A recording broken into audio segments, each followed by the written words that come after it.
So dear friends అందరికీ మన ఛానల్కు స్వాగతం. ఈరోజు ఒక ముఖ్యమైన టాపిక్ ఏంటంటే ప్రేరణ, మోటివేషన్. సో పిఏ మనకు డిఎస్సిలో పడవచ్చు, డిఎస్సిలో, పిఐలో, అదేవిధంగా టెట్ సిడిపిలో, అదేవిధంగా హాస్టల్ వెల్ఫేర్ ఆఫీసర్లో కూడా లర్నింగ్లో ఒక ఇంపార్టెంట్ టాపిక్ అనే విషయం మనందరికీ తెలిసిందే. ముఖ్యంగా మనం ప్రీవియస్గా తీసుకున్నట్టయితే మామూలుగా ఆల్మోస్ట్ లర్నింగ్ కంప్లీట్ చేసుకున్నాం, దాదాపు కంప్లీట్ అవుతుంది. అంటే థియరీస్ ఆఫ్ లర్నింగ్ గురించి నేర్చుకున్నాం. అదేవిధంగా తీసుకున్నట్టయితే నెక్స్ట్ అంశం లోపల మనకు ఈ ప్రీవియస్ క్లాసెస్లో తర్వాత ఇప్పుడు నెక్స్ట్ దానికి కోరిలేటెడ్ మీ అందరికీ తెలిసిందే మోటివేషన్. అంటే లర్నింగ్ లోపల, అంటే అభ్యసనం లోపల ఈ యొక్క ప్రేరణ యొక్క పాత్ర ఏంటి, role of motivation in learning అని ఇచ్చాడు. అదేవిధంగా సస్టైనెన్స్ ఆఫ్ మోటివేషన్, అంటే ప్రేరణను నిలిపి ఉంచడం ఎలా, ఇవి టెట్ డిఎస్సి లోపల టాపిక్స్ ఉన్న విషయం మనకు తెలిసిందే. సో టాపిక్లోకి వెళ్ళే ముందు మిత్రులందరికీ విజ్ఞప్తి, ఎవరైనా కనుక మన ఛానల్కు సబ్స్క్రైబ్ చేసుకోకపోతే తప్పనిసరిగా సబ్స్క్రైబ్ చేసుకోవాలని వేడుకుంటూ, సో ఈరోజు ముఖ్యంగా ఈ టాపిక్ని మనం ఏంటి అంటే ప్రేరణ, మోటివేషన్ మనం ఎట్లా అంటే ఒక 3-4 మనకు జస్ట్ ఎట్లా అంటే ఒకటి అభ్యసనకు లింక్ ఏంటిది, ప్రేరణకు అభ్యసనకు లింక్ ఏంటి ఒకటి తెలుసుకోబోతున్నాం. అదేవిధంగా మామూలుగా ప్రేరణ అంటే ఏంది, దాని యొక్క నిర్వచనాన్ని తెలుసుకోబోతున్నాం. ప్రేరణ రకాలు, టైప్స్ ఆఫ్ మోటివేషన్ గురించి తెలుసుకోబోతున్నాం. అదే రకంగా తీసుకున్నట్టయితే ప్రేరణకు అవసరాలకు మాస్లో ఏ విధంగా లింక్ చేశారు ఆ విషయాన్ని తెలుసుకుంటాం. అదేవిధంగా ఎడ్యుకేషనల్ అప్లికేషన్స్ ఎట్లా, అంటే క్లాస్ రూమ్లో డే టు డే ఎట్లా మనం అప్లై చేసుకోబోతున్నాం, విద్యార్థి జీవితంలో ఏ రకంగా ఉంటుందన్న విషయాన్ని కూడా తెలుసుకోబోతున్నాం. ఖచ్చితంగా ఇళ్ళకెళ్ళి ఒక బిట్ వచ్చే అవకాశం ఉంది.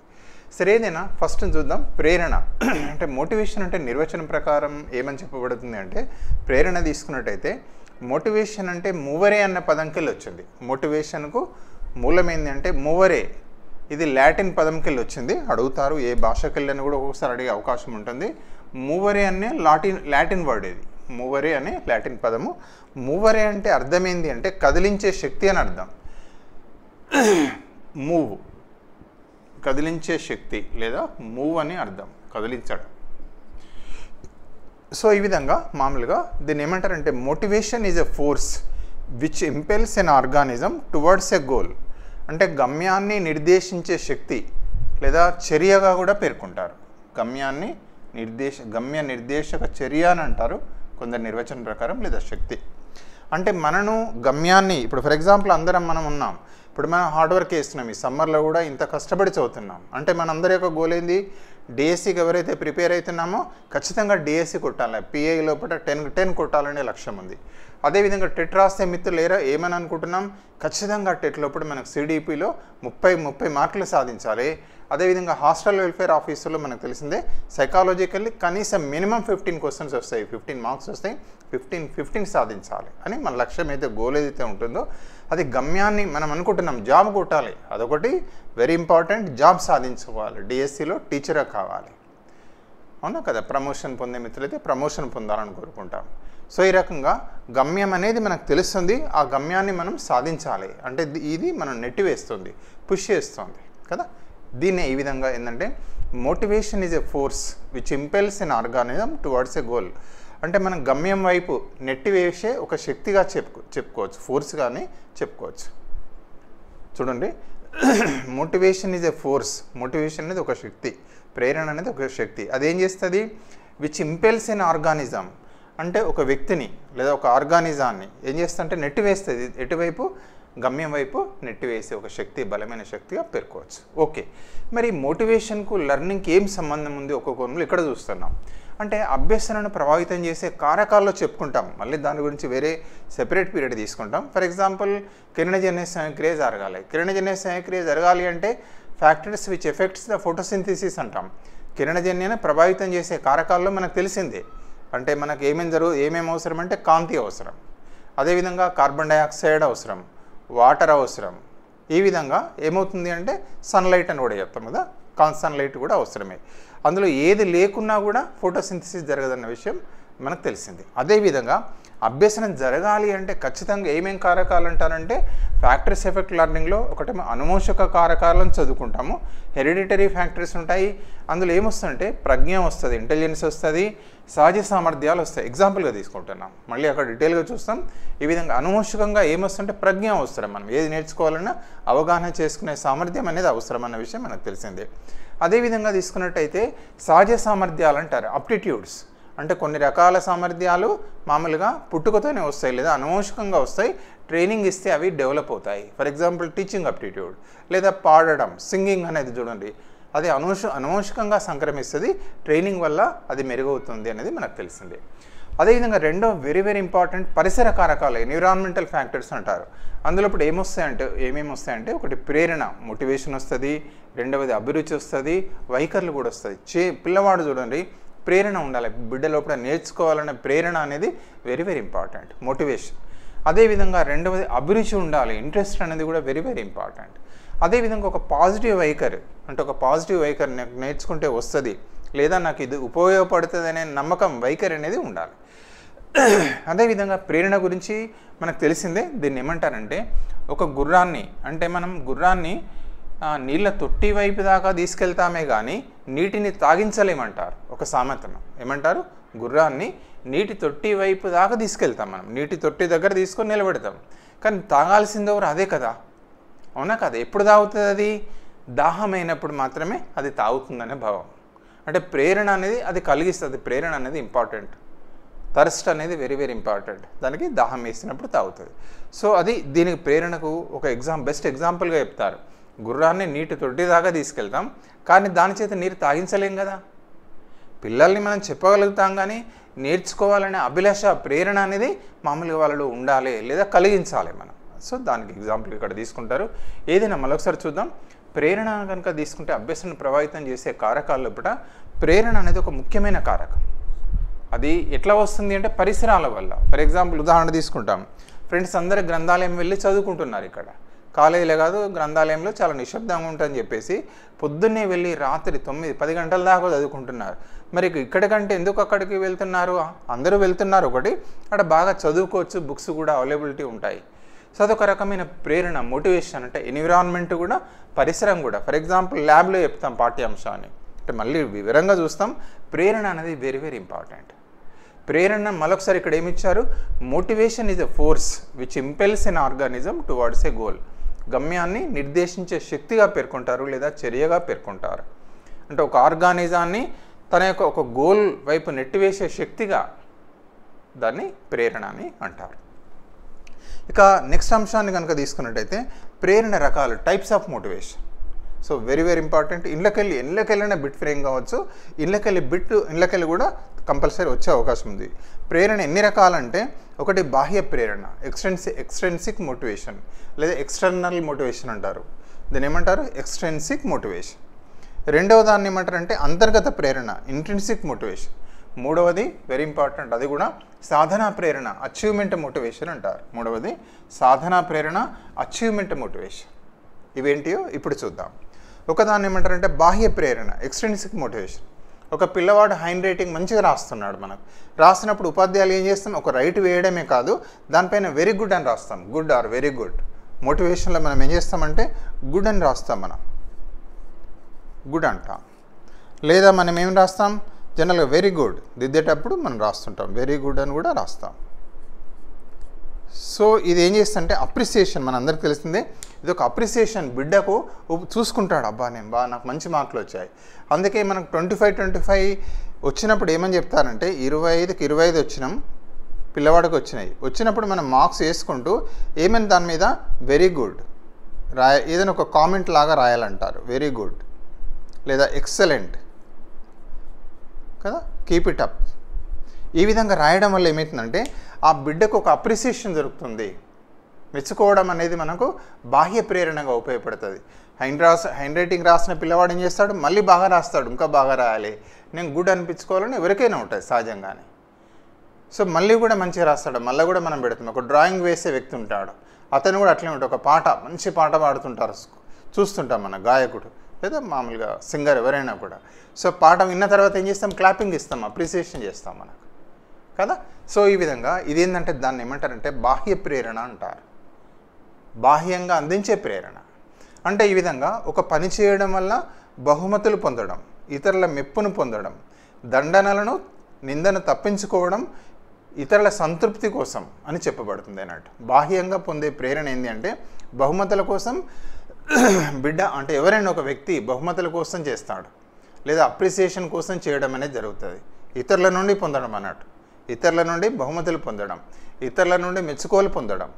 సో దానికోసం చేసే అదేవిధంగా నిందను తప్పించుకోవడానికి, పనిష్మెంట్ను తప్పించుకోవడానికి ఏదైతే ఉంటుందో దాన్ని ఏమంటున్నారంటే బాహ్య ప్రేరణ అంటారు. ఎగ్జాంపుల్, ఒక పిల్లవాడు ఏం చేస్తున్నాడట, మామూలుగా క్లాస్ ఫస్ట్ వస్తే నాకు బ్యాడ్జ్ వస్తుంది అనే దాంతో బాధ అవుతున్నాడు. క్లాస్ ఫస్ట్ వస్తే నాకు బ్యాడ్జ్ వస్తుంది, క్లాస్ ఫస్ట్ బ్యాడ్జ్ వస్తుంది అని చదువుతున్నాడు. అంటే అది ఏ రకమైన ప్రేరణ, దేనికోసం చదువుతున్నాడు? అది బ్యాడ్జ్ సంపాదించుకోసం, బ్యాడ్జ్ రావడం కోసం, బ్యాడ్జ్ కోసం అని చదువుతున్నాడు. దాన్ని ఏమంటున్నారంటే మామూలుగా అది దేనికి బెస్ట్ ఎగ్జాంపుల్ అంటే బాహ్య ప్రేరణకి ఎగ్జాంపుల్. అదే రకంగా ఒక బాబు ఏం చేస్తున్నాడంటే నువ్వు హోంవర్క్ చేస్తే నేను నీకు క్రికెట్ ఆడడానికి పంపిస్తా అని చెప్తుంది వాళ్ళమ్మ. అవునా కదా, క్రికెట్ ఆడడానికి పంపిస్తా. నువ్వు హోంవర్క్ చేస్తే అతను హోంవర్క్ ఎందుకు చేస్తున్నాడు? మామూలుగా క్రికెట్ ఆడనిస్తుంది వాళ్ళమ్మ, క్రికెట్ ఆడటకు వెళ్ళనిస్తుంది. సో ఒక రకంగా ఏంటంటే క్రికెట్ ఆడడం వెళ్ళాలి కదా అతనికి. సో దాన్ని ఏమని చెప్పొచ్చు అంటే వాళ్ళమ్మ పర్మిషన్ ఇస్తుంది. సో ఈ విధంగా పర్మిషన్ ఇవ్వడం కోసమే ఆయన హోంవర్క్ చేస్తున్నాడు. సో ఇదేంటి అంటే బాహ్య ప్రేరణ. ఒక పని చేయడం వల్ల లేదా బహుమతులు పొందడం, ఇతరుల మెప్పులు పొందడం, అదేవిధంగా దండనను తప్పించుకోవడం, అదేవిధంగా ఇతరుల సంతృప్తి కోసం చేసేది ఏదైతే ఉంటుందో దాన్ని ఏమంటారంటే బాహ్య ప్రేరణ అంటారు. ఇక్కడ మనం బెస్ట్ ఎగ్జాంపుల్ తీసుకున్నాం, పిల్లవాడిని అప్రిషియేట్ చేస్తాం. అంటే పిల్లవాడు ఏం చేస్తున్నాడంటే అప్రిసియేషన్ కోసం మామూలుగా పనులు చేయడం అనేది జరుగుతుంది. సో దీన్ని ఈ రకంగా ఫస్ట్ రకం ఏంటంటే బాహ్య ప్రేరణ, దీన్నే ఎక్స్ట్రిన్సిక్ మోటివేషన్ అంటారు. ఇంకా రెండవది తీసుకుంటే అంతర్గత ప్రేరణ, ఇంట్రిన్సిక్ మోటివేషన్. అంతర్గత ప్రేరణ అంతర్గతంగానే వస్తుందంట, మనకు మనమే చేస్తాం. ఫర్ ఎగ్జాంపుల్ మనం మామూలుగా చేస్తాం, ఒకరు బహుమతులు ఇస్తారని చేయం. ఫర్ ఎగ్జాంపుల్ ఇప్పుడు మీరు చేస్తున్నారు, మీరు బాగా కష్టపడుతున్నారు. ఏంటిది అంటే ఒక రకంగా చెప్పాలంటే మీరు ఒక గోల్ సెట్ చేసుకున్నారు, గోల్ సెట్ చేసుకొని కష్టపడుతున్నారు, ఎవరో మెచ్చుకుంటారని చేస్తారని కాదు కదా, మనమే చేస్తున్నాం. సో ఈ విధంగా దాన్ని ఏమంటారంటే ఒకరి ప్రమేయం లేకుండా తనకు తానే ఒక పనిని పూర్తి చేయడాన్ని, దానికి తోడ్పడేది అయితే ఉంటుందో దాన్ని అంతర్గత ప్రేరణ అంటారు. చూడండి, ఒకరి ప్రమేయం లేకుండా తనకు తానే ఒక పనిని పూర్తి చేయడం అంటే గుడ్ అంటారని కాదు. ఆ పిల్లవాడికి మనం ఏమని చెప్తున్నామంటే ఎప్పుడు కానీ బాహ్య ప్రేరణ అనేది అంతర్గత ప్రేరణగా మలచాలి. అంటే ఓన్లీ పొగడ్త కోసమే లేదా బహుమతుల కోసమే పిల్లవాడు ఆ పనులు చేయకూడదు. తనకు తానే ఆత్మ సంతృప్తి కావాలి, ఎంజాయ్ చేయాలి. ఫర్ ఎగ్జాంపుల్ ఏమిస్తున్నారు, పిల్లవాడు కథల పుస్తకం చదువుతున్నాడు రెగ్యులర్గా. మనకు ఫర్ ఎగ్జాంపుల్ బుక్ రీడింగ్ అనేది హ్యాబిట్ డెవలప్ చేయాలి. మీరు కథల పుస్తకాలు పెట్టాడు, ఆ పుస్తకం చదువుతూ ఉన్నాడు రెగ్యులర్, 10 పుస్తకాలు 20 పుస్తకాలు 30 పుస్తకాలు, లైబ్రరీ అంతా కథం చేసి పారేసి పుస్తకాలన్నీ అయిపోయినాయి. ఎందుకు చదువుతున్నాడు మరి అతను? మనం ఏమైనా బహుమతి ఇస్తామంటే కాదు, ఆ బుక్ చదువుకుంటే ఎంజాయ్ చేస్తున్నాడు పిల్లవాడు, ఆనందాన్ని పొందుతున్నాడు, పుస్తకాలు చదువుతూ ఆనందాన్ని పొందుతున్నాడు. అందుకే లాంగ్వేజ్లో చెప్తారన్నట్టు కథల పుస్తకాలు ఏంటంటే భవిష్యత్తులో విస్తార పఠనానికి సహాయపడతాయని చెప్తారు. లేదా అట్లనే పిల్లవాడు ఏం చేస్తాడంటే భవిష్యత్తులో పుస్తకాలు తీసుకొని అందులో ఉన్న టాపిక్స్ని ఎంజాయ్ చేస్తుంటాడు. ఈ రకంగా ఉంటుందా, ఇట్లా ఉంటుందా. సో దాన్ని ఏమంటారంటే అది దేనికి ఎగ్జాంపుల్ అంటే అంతర్గత ప్రేరణకు బెస్ట్ ఎగ్జాంపుల్. అదేవిధంగా పిల్లలు చూస్తుంటాం, ఇప్పుడు ఎండాకాలం సమ్మర్లో కూడా పిల్లలు డేలా పొద్దుగాల పోయిందంటే సాయంత్రం దాకా ఆడుతూనే ఉంటున్నారు, క్రికెట్ ఆడుతూనే ఉంటున్నారు. మళ్ళీ వాళ్ళకు బహుమతి చేస్తారా అంటే కదా, ఆటలు చాలా ఎంజాయ్ చేస్తారు, ఎంజాయ్ చేస్తున్నారు వాళ్ళు కదా ఆటలు. దాన్ని ఏమంటారంటే ఈ విధంగా ఆడుతూ ఆనందాన్ని పొందుతున్నారు, తృప్తి తన వాళ్ళకి తింటున్నారా లేదా కూడా తెలియదు. సో దీన్ని ఏమంటారంటే అంతర్గత ప్రేరణ అంటారు. అంటే బహుమతుల కోసం కాదు, బహుమతులు పొందడం కోసం కాదు, వాళ్ళు ఆత్మ సంతృప్తి కోసం అందులో ఎంజాయ్ చేస్తుంటారు. ఒక కళాకారుడు ఉంటాడు, మామూలుగా ఆయన వాయిద్యం ప్రాక్టీస్ చేస్తూనే ఉంటాడు, పాడుతూనే ఉంటాడు, అందులో ఆనందాన్ని పొందుతాడు. అవునా కదా. హ్యాండ్ రైటింగ్ కూడా మంచి హ్యాండ్ రైటింగ్ రాస్తే చూసుకుంటాడు. ఒక ఆర్టిస్ట్, కళాకారుడు డ్రాయింగ్ వేస్తాడు, డ్రాయింగ్ వేసిన తర్వాత చాలా సంతృప్తిని పొందుతాడు, ఆత్మ సంతృప్తిని పొందుతాడు. సో ఈ విధంగా అంతర్గత ప్రేరణ అంటే ఇతరుల ప్రమేయం లేకుండా, ఒకరి ప్రమేయం లేకుండా తనకు తానే ఒక పనిని పూర్తి చేయడాన్ని ఏమంటారంటే దాన్ని అంతర్గత ప్రేరణగా చెప్పుకోవచ్చు. ఎగ్జాంపుల్ ఇంతకుముందు చెప్పుకున్నాయి, అనేక ఎగ్జాంపుల్ మనం తీసుకోవచ్చు. అదే రకంగా తీసుకున్నట్టయితే మరి ఏది ఇంపార్టెంట్, ఏది ముఖ్యం? మరి బాహ్య ప్రేరణ ముఖ్యమా, అంతర్గత ప్రేరణ ముఖ్యమా? అంటే పిల్లవాడిని ప్రేరేపించాలి మనం కదా, మ్యాథమెటిక్స్లో కానీ సబ్జెక్టులో కూడా కానీ ప్రేరణ అనేది వెరీ ఇంపార్టెంట్. సో బాహ్య ప్రేరణ అంటే పిల్లవాడు మెచ్చుకోలకే అలవాటు పడద్దు, బహుమతులకే అలవాటు పడద్దు. అతను దాన్ని ఎట్లా కన్వర్ట్ చేయాలి అంటే అంతర్గత ప్రేరణగా కన్వర్ట్ చేయాల్సి ఉంటుంది. పిల్లవాడు దాన్ని ఎంజాయ్ చేస్తుండాలి. సో ఈ విధంగా బాహ్య ప్రేరణ అంటే రివార్డ్స్ కానీ, బహుమతులు కానీ, అదేవిధంగా అప్రిసియేషన్ కానీ ఎటు కన్వర్ట్ కావాలంటే హ్యాపీనెస్ను సాటిస్ఫాక్షన్ కన్వర్ట్ కావాలి. సో దీనికి తోడ్పడేదే సాధనా ప్రేరణ అనేది మూడో రకమైన ప్రేరణ, very very important. Achievement motivation అంటే ఇండైరెక్ట్ చెప్పాలంటే ఒక రకంగా ఇది ఏమని చెప్పుకొస్తుంది అంటే సాధనా ప్రేరణ కూడా ఒక రకంగా ఇంటర్నల్ మోటివేషన్గా కూడా చెప్పుకోవచ్చు మనం. ఏంటిది మరి సాధనా ప్రేరణ అంటే? దీన్ని డెవలప్ చేసింది ఎవరు అంటే మామూలుగా మెక్లాండ్ అండ్ అట్కిన్సన్. ఈ యొక్క సాధనా ప్రేరణ సిద్ధాంతాన్ని అభివృద్ధి చేసిన వ్యక్తి ఎవరంటే థియరీ ఆఫ్ డెవలప్మెంట్ సాధనా ప్రేరణ అచీవ్మెంట్ మోటివేషన్ను డెవలప్ చేసింది ఎవరంటే మెక్లాండ్ అండ్ అట్కిన్సన్లు డెవలప్ చేశారు. అంటే ఇక్కడ ఏంది అంటే మామూలుగా ఒక గోల్ సెట్ చేసుకొని సాధనా ప్రేరణ సాధించాలి. ఫర్ ఎగ్జాంపుల్ ఈ మధ్యనే సివిల్ సర్వీసెస్ రిజల్ట్స్ వచ్చాయి అని చెప్తున్నాడు. నేను మామూలుగా సివిల్స్ ఐఏఎస్ సాధించాలి, కలెక్టర్ కావాలని డిసైడ్ చేసుకున్నాను. సో దానికోసం ఒక దాదాపు 3 yearsకి వెళ్ళి 4 yearsకి వెళ్ళి కష్టపడి చదివాను. సో సివిల్ సాధించాను, మంచి ర్యాంక్ వచ్చిందని ర్యాంకర్స్ చెప్తున్నారు. అంటే వాళ్ళు ఆల్రెడీ మొదలే డిసైడ్ చేసుకున్నారు ఏంది, నేను కలెక్టర్ కావాలి, ఐఏఎస్ సాధించాలి అని వారు హార్డ్ వర్క్ చేసినారు. హార్డ్ వర్క్ చేసి సివిల్ సాధించడం అనేది జరిగింది. సో దీన్ని ఏమంటారంటే సాధనా ప్రేరణ. అదేవిధంగా ఈ మధ్యకాలంలో గురుకులాల్లో చెప్తున్నారు, టాపర్స్తో మాట్లాడినప్పుడు ఒక మిత్రుడు చెప్తున్నాడు, సార్ నేను ఆల్రెడీ మేము పీజీ అయిపోయింది, డిగ్రీ అయిపోయింది, అయిన తర్వాత నెక్స్ట్ మామూలుగా సెట్ రాశాను, నెట్ కూడా రాశాను, నోటిఫికేషన్కు మేము డిసైడ్ చేసుకున్నాం, మా ఫ్రెండ్స్ అందరం డిఎల్ కొట్టాలి అని చెప్పేసి అని అనుకున్నారట. వాళ్ళు హార్డ్ వర్క్ చేస్తూనే ఉన్నారు. వాళ్ళు నోటిఫికేషన్ వచ్చేసరికి ఒక 4 times రివిజన్ అయిపోయిందట. వాళ్ళు చెప్తున్నారు 2 to 4 times రివిజన్ చేసి పెట్టుకున్నాం, ఎప్పుడు నోటిఫికేషన్ వస్తా అని ఎదురు చూస్తూ ఉన్నాం అని చెప్పారు. వాళ్ళు ఎగ్జామ్ రాశారు, టాపర్స్ అని నిలిచారు, డిగ్రీ కాలేజ్ లెక్చరర్స్గా వచ్చింది గురుకులాల్లో. సో వాళ్ళు మొదలే డిసైడ్ చేసుకున్నారు వాళ్ళు మేము డిఎల్ సాధించాలి. అందుకే దీనికి కొటేషన్ ఇస్తారు. మెకైవర్ అనే శాస్త్రవేత్త ఏం చెప్తున్నాడంటే, ఈరోజు నేను ఈ పరిస్థితిలో ఉండడానికి కారణం నేను రేపు ఏ విధంగా ఉండాలో నిన్ననే డిసైడ్ చేసుకున్నా. చూడండి, నేను ఈరోజు ఈ స్థాయిలో ఉండడానికి కారణం ఏంటంటే నిన్ననే నేను రేపు ఏ స్థాయిలో ఉండాలో డిసైడ్ చేసుకున్నాను, నిర్ణయించుకున్నాను అని చెప్తారు అన్నట్టు. ఈ కొటేషన్ జనరల్గా అంటారు. ఇది దేనికి బెస్ట్ ఎగ్జాంపుల్ అంటే సాధనా ప్రేరణ. మనం అనుకుంటాం రేపు ఏ స్టేట్లో ఉండాలి, ఏ స్థితిలో ఉండాలి. ఇప్పుడు చాలామంది మన మిత్రులు, ఇన్ సర్వీస్ మిత్రులు కానీ, డిఎస్సి మిత్రులు కానీ ఏమనుకుంటున్నారు, నేను జాబ్ కొట్టాలి, ఖచ్చితంగా జాబ్ సాధించాలని మామూలుగా డిసైడ్ చేసుకొని హార్డ్ వర్క్ చేస్తున్నారు. టీచర్గా వెళ్ళాలని నేను. సో ఇది దేనికి అంటే సాధనా ప్రేరణకు బెస్ట్ ఎగ్జాంపుల్. అందుకే పిల్లలకి ఏమంటారంటే గోల్ సెట్ చేయాలి, ఎడ్యుకేషనల్ అప్లికేషన్స్. మరి ఎట్లా చేయాలి మనం? మా ఫ్రెండ్ చెప్తారు, రమేష్ అన్న మిత్రుడు, నరేంద్రబాబు గారు అని మాకు one of the finest teacher, వారికి ఇంటర్మీడియట్లో బాటనీ చెప్పేవారు. అరే రమేష్, నువ్వు చాలా ఇంటెలిజెంటురా, నువ్వు ఖచ్చితంగా డాక్టర్ కావాలరా అని చెప్పారట. ఇక అతనికి ఆ బుర్రలో నాటుకున్నది. ఇంటర్మీడియట్ అయిపోయింది, ఫస్ట్ ఇయర్ అయింది, అంటే degree first year second year రాస్తూనే ఉన్నారు. ఫైనల్ ఇయర్ అయిపోయిన తర్వాత పీజీ రాస్తారు, మెడిసిన్ రాస్తారు. He got medicine.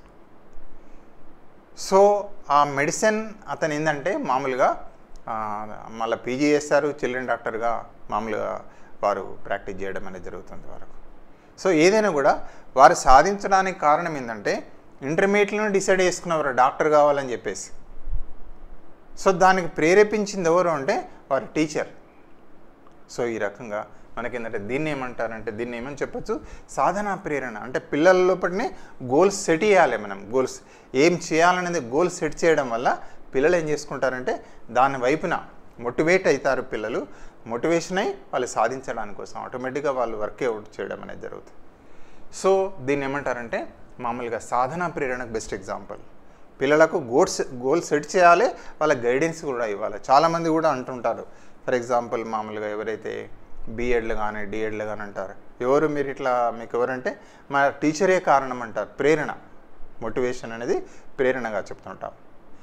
అదే రకంగా తీసుకున్నట్టయితే ప్రేరణకు మూలం ఏంటిది అసలు? ఇంకొకటి వెరీ వెరీ ఇంపార్టెంట్, దీనికి లింక్ చేస్తున్నారు. ప్రేరణకు మూలం ఏంటి అంటే ఎడ్యుకేషనల్ అప్లికేషన్లో వెరీ వెరీ ఇంపార్టెంట్.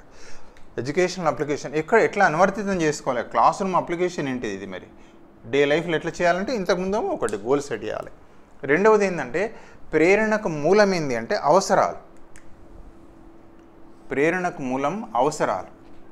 మోటివేషన్కు బేసిస్ ఏంటంటే నీడ్స్. ఈ అవసరాలు ఎన్ని రకాలు అంటే 2 రకాలు. ఒకటేమో భౌతిక అవసరాలు, రెండవది మానసిక సాంఘిక అవసరాలు. Very very important. ఒకటేమో భౌతిక అవసరాలు, రెండవది మానసిక సాంఘిక అవసరాలు. సో భౌతిక అవసరాలు అంటే మనకేమంటాం, ఫుడ్ కావచ్చు, ఫుడ్, షెల్టర్, వాటర్, నిద్ర, ఇవన్నిటిని ఏమంటారంటే భౌతిక అవసరాలు అంటారు. Physical are physiological needs. Food కానీ, వాటర్ కానీ, షెల్టర్ కానీ, లేదా స్లీప్, నిద్ర కానీ, వాటిని ఏమంటారంటే భౌతిక అవసరాలు అంటారు. వీటిని ఇంకోటి ఏమంటారంటే ప్రైమరీ నీడ్స్ అని కూడా అంటారు. వీటిని ఏమంటారు, ప్రైమరీ నీడ్స్ అంటారు. ప్రాథమిక అవసరాలను కూడా పేర్కొంటారు. వీటిని ప్రాథమిక అవసరాలు. అదేవిధంగా రెండవది మానసిక సాంఘిక అవసరాలు. రెండవది ఏంటి అంటే మానసిక సాంఘిక అవసరాలు. అందులో కూడా మనకి ఏమొస్తుంది అంటే ఇందులో తీసుకుంటే ప్రేమ, లవ్ అండ్ ఎఫెక్షన్ నీడ్స్ అంటారు. ప్రేమ, ఆప్యాయతల అవసరం అంటారు. బిలాంగింగ్నెస్ అవసరం అంటారు. అదేవిధంగా గుర్తింపు, గౌరవ అవసరం అంటారు. ఆత్మ సాఫల్యం, సెల్ఫ్ యాక్చువలైజేషన్ అని అంటారు. ఈ అవసరాలన్నింటినీ కూడా ఏమంటారంటే మామూలుగా సైకో సోషల్ నీడ్స్, లేకపోయినట్టయితే మానసిక సాంఘిక అవసరాలు అంటారు. లేదా వీటిని ఏమంటారంటే సెకండరీ నీడ్స్ అంటారు. ద్వితీయ అవసరాలు, సెకండరీ నీడ్స్ అంటారు. ద్వితీయ అవసరాలు అంటారు. ఈ అవసరాలను మాస్లో అనే మనోవిజ్ఞాన శాస్త్రవేత్త ఎట్లా అంటే ఒక క్రమం లోపట ఒక మామూలుగా ఏంటంటే ఆర్డర్లో వారు చేస్తారు. అన్నింటికంటే దేనికి మనం ప్రాముఖ్యతనిస్తాం అని అంటే భౌతిక అవసరాలకే ప్రాముఖ్యతనిస్తాం. ఆహారం, నీరు, నిద్ర. ఇప్పుడు ఆకలేస్తుంది కదా, మనం ఆకలే చూస్తాం మనం, వెరీ వెరీ ఇంపార్టెంట్. అదేవిధంగా దాహం వేస్తుంది, సమ్మర్ ఎండాకాలం విపరీతమైన దాహం వేస్తుంది, ఫస్ట్ మనకు వాటర్ కావాలి, వెరీ వెరీ ఇంపార్టెంట్. అదేవిధంగా వీటిపైన మామూలుగా ప్రేరణ పైన ప్రయోగాలు చేసిన వ్యక్తి ఎవరంటే హర్లాక్ అనే శాస్త్రవేత్త. అడగొచ్చు, ఎక్కడైనా అడగొచ్చు. ప్రేరణ పైన ప్రయోగాలు చేసి ఎక్స్పెరిమెంట్ చేసిన వ్యక్తి ఎవరంటే హర్లాక్.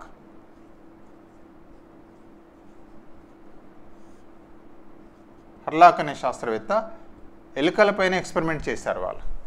అంటే 4 గ్రూప్స్ ఆఫ్ ఎలుకలను తీసుకున్నారు. ఒకదానికి మామూలుగా నీరు ఇవ్వలేదు, ఆహారం ఇవ్వలేదు. ఒక టాస్క్ పెట్టారు. ఆ టాస్క్ ఇస్తే వాటికి ఆహారం, నీరు అందుతుంది. ఒకదానికేమో మామూలుగా ఏం చేశారంటే నీరు తర్వాత అంటే ఒకటి ఇచ్చారు. ఒకదానికి ఆహారం ఇచ్చారు, అంటే నీరు ఇచ్చారు, ఆహారం ఇవ్వలేదు.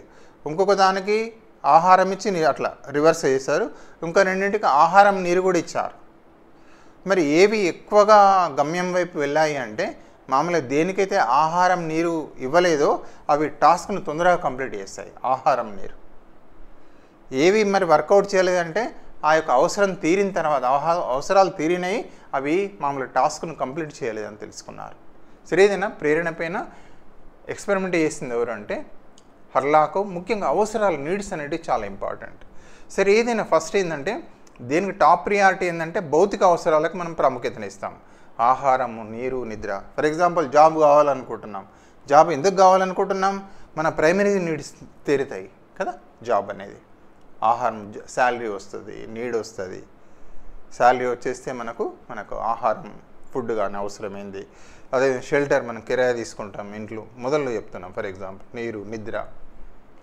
దీని తర్వాత నెక్స్ట్ ఏంటి అంటే రెండో అవసరం. ఫర్ ఎగ్జాంపుల్ మనకు టెంపరీ జాబ్, ఏదో ఒక జాబ్ కావాలి. టెంపరీ జాబ్ వచ్చింది. టెంపరీ జాబ్ తర్వాత మనం ఏం కోరుకుంటాం? అప్పుడు సహజంగానే పర్మనెంట్ జాబ్ కోరుకుంటాం. ఎందుకు పర్మనెంట్ జాబ్ కోరుకుంటున్నాం? అందులో మనకి ఏంటంటే రక్షణ అవసరం ఉంటుంది, సేఫ్టీ ఉంటుంది. జాబ్కు సేఫ్టీ ఉంటుంది, సెక్యూరిటీ ఉంటుంది. సో ఈ విధంగా ఒక అవసరం తీరిన తర్వాత రెండో అవసరం అనేది మనకు ఉంటుందట, రక్షణ అవసరం, సేఫ్టీ నీడ్స్. మనకు జాబ్ వచ్చేసింది. జాబ్ వచ్చిన తర్వాత ఏమంటుంది? ప్రేమ ఆప్యాయతల అవసరం కూడా ఉంటుంది. నెక్స్ట్ లవ్ అండ్ ఎఫెక్షన్, ఎవరికైనా పిల్లలకు కానీ ఎవరికి కానీ ఈ నీడ్స్ చాలా ఇంపార్టెంట్. స్కూల్ అప్లికేషన్లో రక్షణ అవసరం తీర్చాలి పిల్లలకు. అందుకే ఏమంటారంటే భౌతిక అవసరాలు వెరీ వెరీ ఇంపార్టెంట్. అందుకే మధ్యాహ్న భోజన పథకం, పిల్లలు ఎందరో తినకుండా వస్తుంటారు ఆహారం. నీరు, వాటర్, డ్రింకింగ్ వాటర్, మంచి పోర్టబుల్ వాటర్ పెట్టాలి అని చెప్తారు, వెరీ వెరీ ఇంపార్టెంట్. అదేవిధంగా ఎలిమినేషన్ ఆఫ్ వేస్ట్స్, మనం ఏంటంటే టాయిలెట్ ఫెసిలిటీ కూడా ఉండాలంటారు, ప్రాణం అని చెప్తారు పాఠశాలలో పూట. పిల్లలకి ఏంటి అంటే ఈ అవసరం ప్రాథమిక అవసరాలు తీర్చేది విధంగా అవసరాలు తీర్చే విధంగా పాఠశాల ఉండాలి, ఉపాధ్యాయులుగా వైపు కృషి చేయాలని అంటారు. ఇవన్నీ ఎడ్యుకేషన్ అప్లికేషన్లో భాగమే. సో ఈ రకంగా తీసుకున్నట్టయితే ఆహారము, నీరు, నిద్ర, వ్యక్తిగా మనం జాబ్ సంపాదిస్తే మనకి అవసరాలు తీరుతాయి, కానీ పాఠశాలలో కూడా వెరీ ఇంపార్టెంట్ ప్రాముఖ్యత. సుప్రీంకోర్టు కూడా జడ్జిమెంట్ ఆ మధ్యకాలంలో ఇవ్వడంతో ఈ యొక్క మధ్యాహ్న భోజన పథకాన్ని ఇంప్లిమెంట్ చేస్తున్నారు. అదేవిధంగా టాయిలెట్ ఫెసిలిటీస్, వాటర్ ఫెసిలిటీ చాలా ఇంపార్టెంట్ అని చెప్తున్నారు. ఫెసిలిటీస్ అనేవి మనందరికీ తెలిసిందే. ఏంటంటే పిల్లలకు ప్రేరణ లోపల మామూలుగా ఏది అభ్యసన కారకాల లోపల ఏంటి అంటే మామూలుగా తీసుకున్నట్టయితే ఈ యొక్క అంటే 2 రకాల కారకాలు ఉంటాయి. అనువంశిక కారకాలు ఉంటాయి, పరిసర కారకాలు ఉంటాయి. పరిసర కారకాల లోపల ఏంటంటే వసతులు కూడా వెరీ వెరీ ఇంపార్టెంట్. ఓకే, రెండవది ఏంటంటే రక్షణ అవసరం, నీడ్. స్కూల్లో కూడా ఒక ప్రొటెక్టివ్ నేచర్ అని ఉండాలి. అంటే ఇక మానసిక రక్షణ, భౌతిక రక్షణ కాంపౌండ్ గిట్ట పెడతారు మనకు. పిల్లలు ఇంటర్వెల్ అటు ఇటు పోకుండా, ఒక్కొక్కసారి వర్షాకాలంలో ఏం చేస్తారంటే ఏం లేకపోతే అక్కడ చెరువుల్లో కుంటలు అటు ఇటు పోతారు ఆడుకొని, ఈత రాక చనిపోయిన ప్రమాదాలు కూడా ఉంటాయి. సో అదే గేటు కాంపౌండ్ వాళ్ళు ఉంటే ఆల్రెడీ చెప్తారు మన వాళ్ళు, లాకేసి పెట్టేస్తారు, పోనీయర్ బయటకు, కాంపౌండ్ దాటి ఆ యొక్క ప్లే గ్రౌండ్ దాటి పోనివారు. అదేవిధంగా మానసిక రక్షణ కూడా ఉండాలి పిల్లలకు, మామూలుగా మానసికమైన రక్షణ కూడా ఉండాలి. అది పాఠశాల ఉపాధ్యాయులుగా ప్రేమతోటి వాళ్ళతోటి అప్యాయాలతోటి బిహేవ్ చేస్తే ఒక రకమైన సేఫ్గా సెక్యూర్గా ఫీల్ అవుతారు. సరే, ఏదైనా రెండవది రక్షణ అవసరం అనేది రెండవది. ఆ తర్వాత నెక్స్ట్ నీడ్ ఏంటంటే love and affection, belongingness need అనేది మూడవది. అడుగుతారు సీరియల్, ఫస్ట్దేమో భౌతిక అవసరాలు, రెండవది రక్షణ అవసరం, మూడవది తీసుకుంటే ప్రేమ అప్యాయతల అవసరం, love, affection and belongingness need మూడవది. అంటే మనకు ఎవరికైనా కూడా జనరల్గా ఏమంటున్నా అంటే ప్రేమతోటి అందుకే పిల్లల్ని ప్రేమతోటి పలకరించాలంటారు, ఎఫెక్షన్గా ఉండాలి. పిల్లలు మనం పేరు పెట్టి పిలుస్తాం, అందుకే విత్ నేమ్ తోటే పిలుస్తుంటాం, లేదా రూల్ నెంబర్ ప్రకారం కాదు. పేర్లు అటెండెన్స్ తీసుకున్నప్పుడు కూడా పేర్లతో పిలవాలంటారు. ఆ పేరుతోటి బిడ్డ కనెక్ట్ అవుతారు. సరే, ఏదైనా ఇక్కడ ఇంపార్టెంట్ ఏంటంటే వాళ్ళకు ప్రేమ ఆప్యాయతల అవసరం అనేది ఉంటుంది, లవ్, ఎఫెక్షన్, బిలాంగింగ్నెస్. మన కుటుంబం మనకి ఏంటంటే మ్యారేజ్ అవుతుంది, లేదా మనం ఫర్ ఎగ్జాంపుల్ మనం ఏ కుటుంబానికి అంటే పలానా వాళ్ళ కొడుకు, పలానా వాళ్ళని చెప్తుంటారు. లేదా మన ఇల్లు, మనం ఎక్కడికి పోతాం, మన కుటుంబంకో వెళ్తాం, మన కుటుంబంలో రక్షణ ఉంటుంది, ఇవన్నీ అవసరాలు తీరుతాయి. కుటుంబం వల్ల ఏమొస్తుంది అంటే సేఫ్టీ నీడ్స్ దొరుకుతాయి, అదేవిధంగా భౌతిక అవసరాలు తీరుతాయి, తర్వాత ప్రేమ అవసరాలు కూడా తీరుతాయి. ఇవన్నీ తీర్చేది ఎవరు అంటే ఫ్యామిలీ, వెరీ ఇంపార్టెంట్. కుటుంబం అనేది మనకు ఇవన్నీ ఇస్తుంది. అందుకే మన వాళ్ళు ఏంటంటారు, కుటుంబం అంటారు, ఉద్యోగం కావాలంటారు, జాబ్, వెరీ సింపుల్, జాబ్ కదా, జాబ్కి వెళ్ళి ఫ్యామిలీ జనరల్గా. ఈ విధంగా ప్రేమ అప్యాయతలు అవసరం. తర్వాత నెక్స్ట్ తీసుకున్నట్టయితే ఇవి తీరిన తర్వాత నెక్స్ట్ ఏమంటారంటే రికగ్నిషన్ అండ్ రెస్పెక్ట్ నీడ్స్ అంటారు. గుర్తింపు, గౌరవ అవసరం, సోషియో సైకలాజికల్ నీడ్స్, లేదా ఇక్కడ ఏమన్నాం మామూలుగా మానసిక సాంఘిక అవసరాలు, గుర్తింపు అనేది అవసరం. ఫర్ ఎగ్జాంపుల్ ఫస్ట్ ర్యాంక్ వస్తే ఆ పిల్లవాడికి వెరీ గుడ్ అంటామా. మామూలుగా ర్యాంక్ రావడం వల్ల తరగతి గదిలో పిల్లవాడికి ఒక గుర్తింపు లభిస్తుంది, సమాజంలో గుర్తింపు లభిస్తుంది.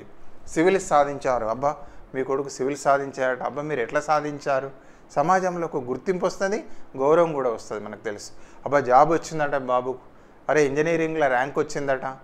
లేదా మనం తీసుకున్నట్టయితే మామూలుగా 5th రెసిడెన్షియల్ స్కూల్లో మనకు చూస్తుంటాం, అరే బాబు సెలెక్ట్ అయ్యిండట, లేదా పలానా పాఠశాలకు వెళ్ళి ప్రతి సంవత్సరం 5 విద్యార్థులు సెలెక్ట్ అవుతుండట, లేదా మన గురుకులాలకు వెళ్ళి టాప్ ఐఐటిలో మామూలుగా సీట్లు సాధించారట. ఇవన్నీ పాఠశాలకు గుర్తింపు వస్తుంది, అదేవిధంగా ఆ బిడ్డలకు కూడా గుర్తింపు వస్తుంది.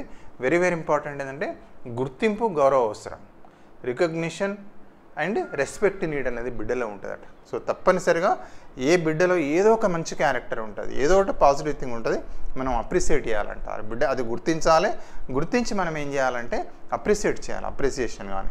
మనం చేస్తూనే ఉంటాం. పాఠశాలలో డిఫరెంట్ టైప్ ఆఫ్ యాక్టివిటీస్ చేస్తుంటాం. మంచి సింగర్స్ కానీ, ఆటలు కానీ, కోకరికులర్ యాక్టివిటీస్ కానీ, కరికులర్లో మంచి అచీవ్మెంట్ సాధించిన వాళ్ళకి బహుమతులు ఇస్తాం, బ్యాడ్జెస్ ఇస్తుంటాం, కప్స్ ఇస్తుంటాం, బుక్స్గా ఇస్తుంటాం. అవన్నీ దేనికి సంకేతం అంటే గుర్తింపు. మామూలుగా ఒక మీటింగ్ లాగా పెట్టి ఆ మీటింగ్లో అందజేస్తుంటాం కదా. సో దానివల్ల ఏంటంటే బిడ్డలకు గుర్తింపు, గౌరవ అవసరం లభిస్తుంది.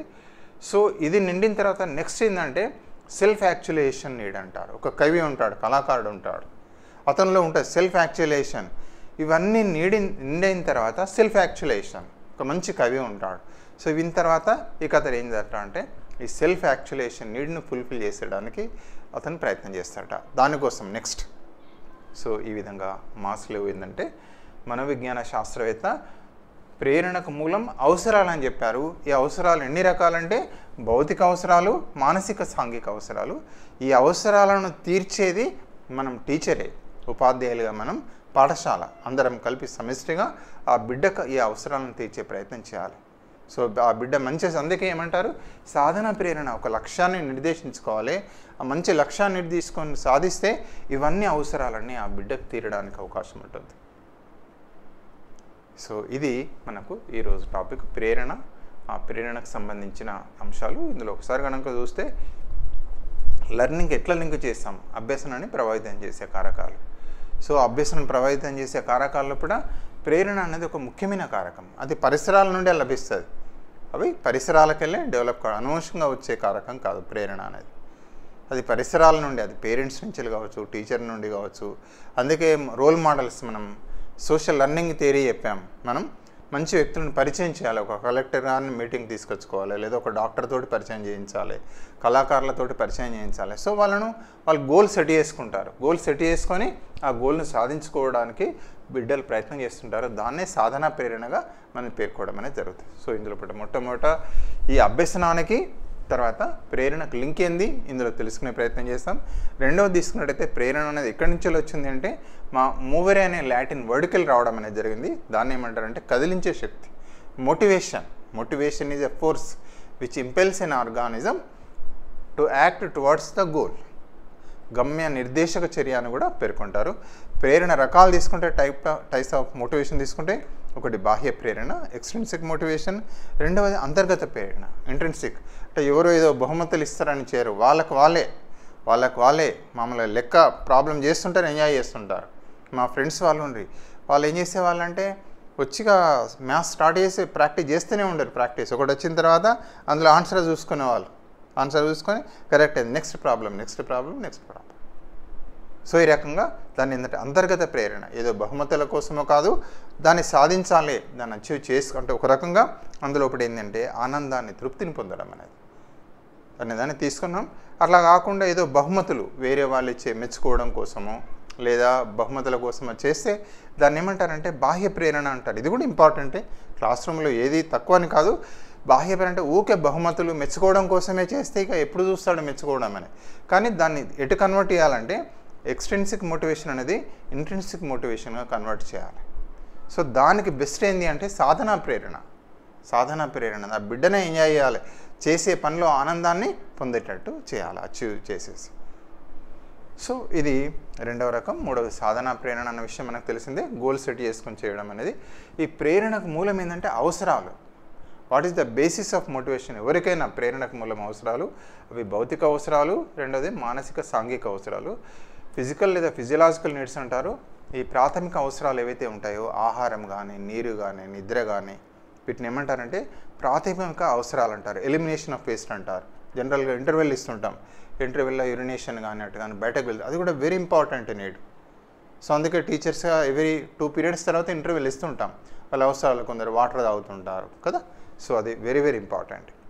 సో ఒక అవసరం తీరిన తర్వాత రెండవ అవసరం, ప్రైమరీ నీడ్ నిండిన తర్వాత ఇదైన తర్వాత రెండవ అవసరం చూస్తామంట. సెకండ్ నీడ్ తర్వాత థర్డ్ నీడ్ తర్వాత ఫోర్త్. ఏవైనా ఈ బిడ్డలో ఇవన్నీ అవసరాలు ఉంటాయి, ఒకదాంతో ఒకటని కాదు. పిల్లవాడి ఏ బిడ్డనైనా రికగ్నిషన్ పొందాలని కోరుకుంటాడు. సో ఉపాధ్యాయులుగా మనం ఎక్కడ అవకాశం ఉంటే అక్కడ, ఏ టీచర్కైనా ఏడో అవకాశం దొరుకుతాయి. అరే వీడు ఎంత బాగా రెగ్యులర్గా వస్తాడని అప్రిషియేట్ చేస్తాం. లేదా ఈ పిల్లవాడు ఎంత బాగా సిన్సియర్గా వర్క్ చేస్తాడో, లేదా మొక్కలకు నీళ్ళు ఎక్కడ అరే చాలా బాగా వస్తున్నాడు. ఏ సందర్భంలో వచ్చిన ఏమైతే అంటే ఒక మోటివేషన్, ప్రేరణ అనేది అప్రిసియేషన్, బాహ్య ప్రేరణను కూడా చాలా ఇంపార్టెంట్, బట్ అది కన్వర్ట్ కావాలి ఇంటర్నల్ మోటివేషన్. సో ఈ విధంగా ఈరోజు ఈ టాపిక్ అనేది మనకు టెట్ లోపల కానీ లేదా పిఏ లోపల very very important topic. So మనకు నెక్స్ట్ దానిలో మనం ఏం చేస్తామంటే ప్రాక్టీస్ బిట్స్లో భాగంగా క్వశ్చన్స్ కూడా మీకు పంపివ్వడం అనేది జరుగుతుంది. సో థ్యాంక్ యూ అండి, thank you for watching this video. So మీకు దయచేసి ఇందులో కూడా మీకు ఏంటంటే ప్రాక్టీస్ బిట్స్ మనకు అవైలబుల్స్ ఉన్నాయి. అదేవిధంగా ఓల్డ్ క్వశ్చన్ పేపర్స్ కూడా దయచేసి చూడండి ఏ విధంగా వస్తుందో. తర్వాత రెండవది ఏంటంటే నేను రిఫర్ చేసిన పుస్తకం ఒకటేమో ఈ పుస్తకం పాతది మీకు తెలిసిందే. అదేవిధంగా తీసుకున్నట్టయితే దీనికంటే ముందున్నది, దీనికంటే అయితే ముందుందో ఈ బుక్ కూడా రెఫరెన్స్ చేయడం అనేది జరిగింది. అదే రకంగా